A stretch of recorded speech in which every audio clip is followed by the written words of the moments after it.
the 7th of October crisis. We will never give up as long as this criminal government is in control. Having a national inquiry committee is, of course, which will established by the Chief Justice.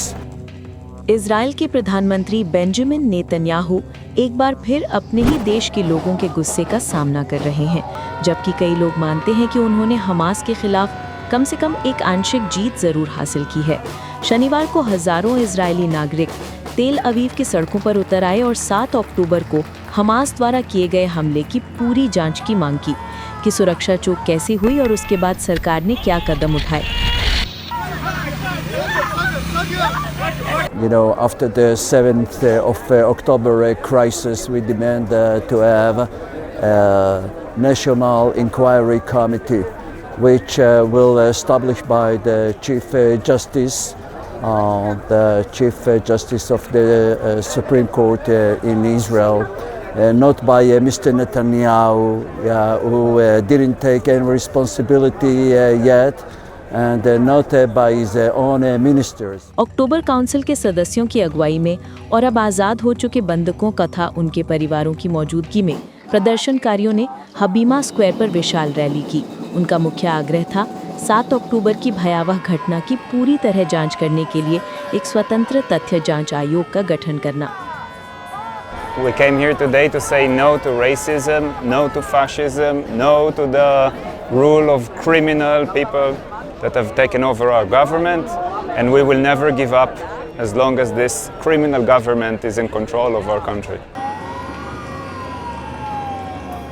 इस rally में पूर्व प्रधानमंत्री Naftali Bennett, विपक्ष के नेता Yair Lapid और सांसद Benny Gantz व याइर गोलन भी शामिल हुए।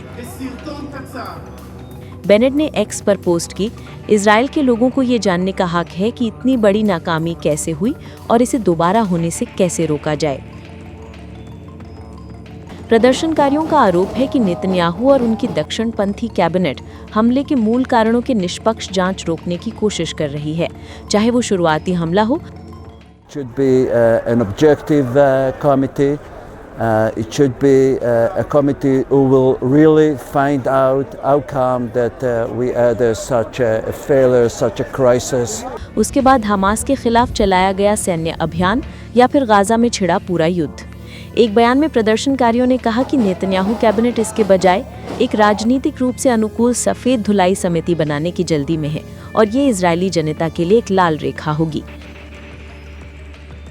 ये प्रदर्शन उस समय हो रहे हैं जब नेतन्याहू सरकार ने हाल ही में घोषणा की कि वो पूर्ण जांच अधिकारों वाली एक स्वतंत्र जांच आयोग बनाएगी। ये समिति जांच की रूपरेखा तय करेगी, जांच के दायरे को परिभाषित करेगी और समय सीमा भी तय करेगी।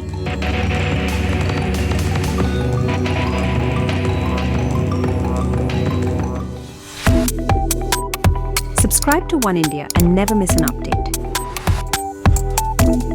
Download the One India app now.